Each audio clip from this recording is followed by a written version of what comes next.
Hello everyone. So for those of you that are following me on Instagram, you will have seen that this past weekend I met up with some other lovely booktubers and we visited a couple things in the Philadelphia area and then headed to New York City, and it was a crazy, chaotic, but awesome and super fun weekend. And of course, while I was hanging out with all these lovely ladies, I ended up buying some books. So I would like to show you those books that I got, and I will just jump right into the books. And the first I got was one that my dad had told me about, and it's called Not Just Jane, and it's by Shelley DeWeese.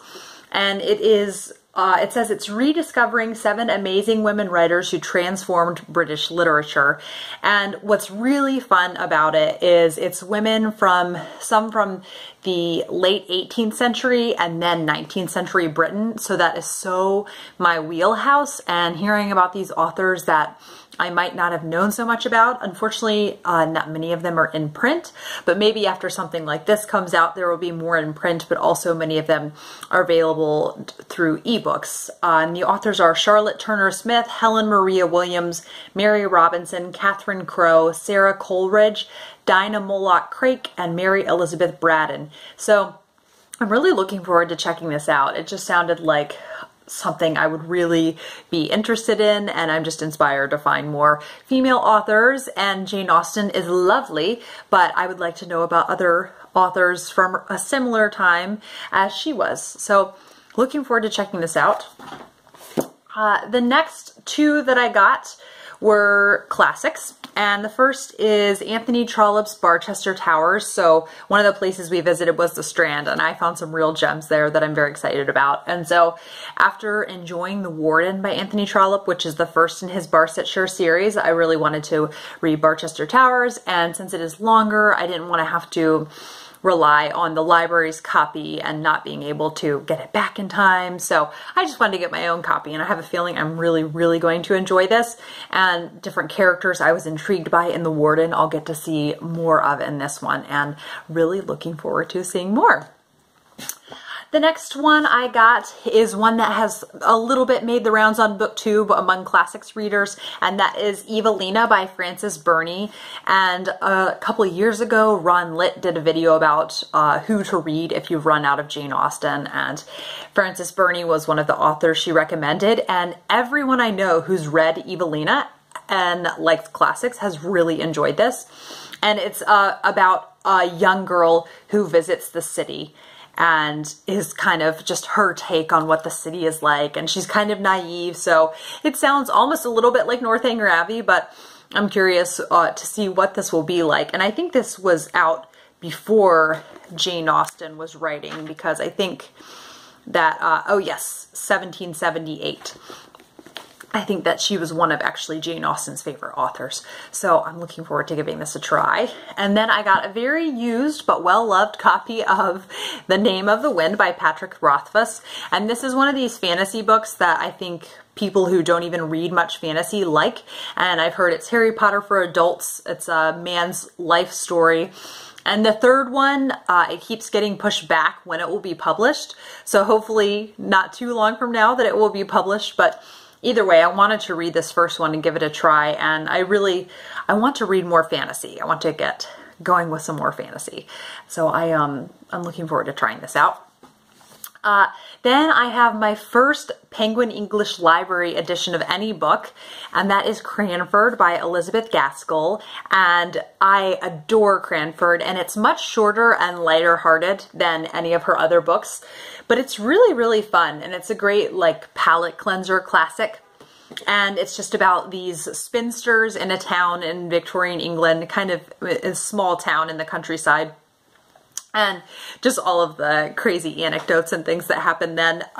So I really wanted to have a copy of this. I only had the like audiobook discs, so I'm happy to have a physical copy, and really excited. This was at the Strand that I found a Penguin English Library edition of a classic that I really love. Then a book I'd been meaning to own for years because I loved it when I read it years ago, and that's The Painted Veil by W. Somerset Maugham. This is the first W. Somerset Maugham that I read, and it made me want to read all of his other books. So I'd been meaning to pick this up for a while. I found it used for a good price, and I picked it up, and eventually I will be rereading it. The next one I found I'm very excited about. I wanted a beautiful edition of Dombey and Son by Charles Dickens. So you'll be hearing me talk about this much more frequently now having finished it, and it was amazing. I finally found a Dickens that ties with Great Expectations for me. I never thought I would say that, but it was amazing. So the other edition I have is just not as pretty, and also it doesn't have the original illustrations. So I found this at the Strand for not very much, and I just really like the cover. And also the Red Spine Vintage, I love the fonts, and also the weight of the paper. They're just very nice to read paperbacks, and I was really happy to get this.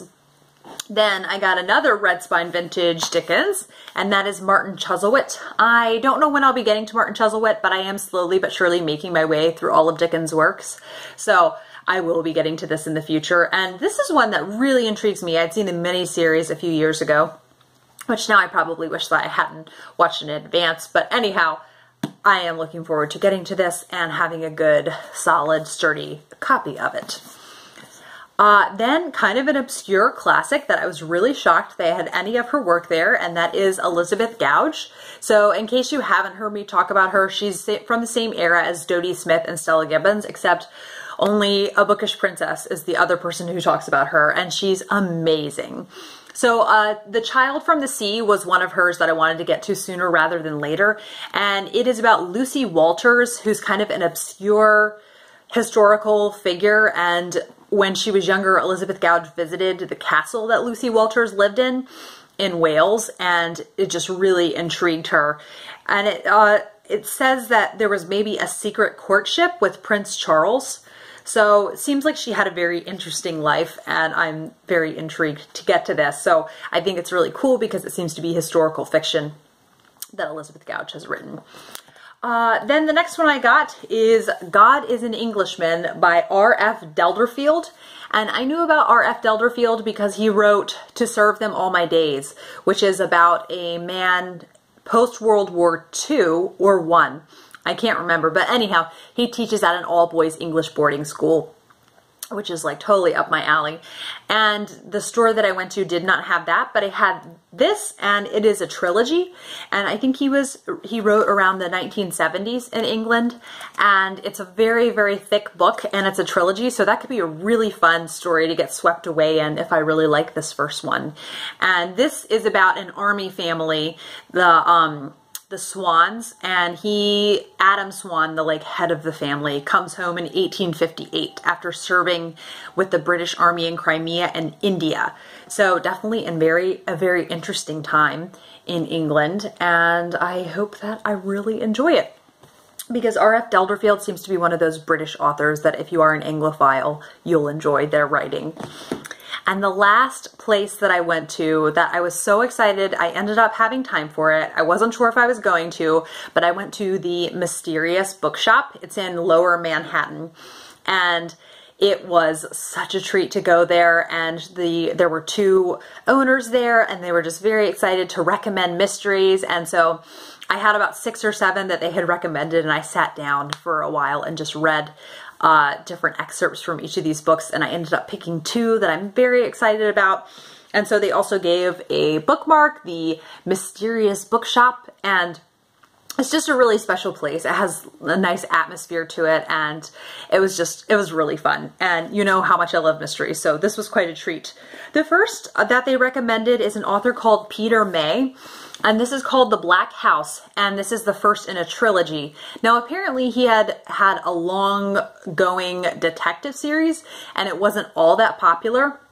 But then he wrote this trilogy and became really popular, so now they're reprinting his detective series, which is really taken off. So I think that's really special. And this is about a grisly murder on the Isle of Lewis. So it's in Scotland, and that's really cool. Plus it's a suspense, he said it was. And so it's just this one detective investigating this murder, and it's a trilogy, so it's going to be a really cool, involved case, and I'm looking forward to that.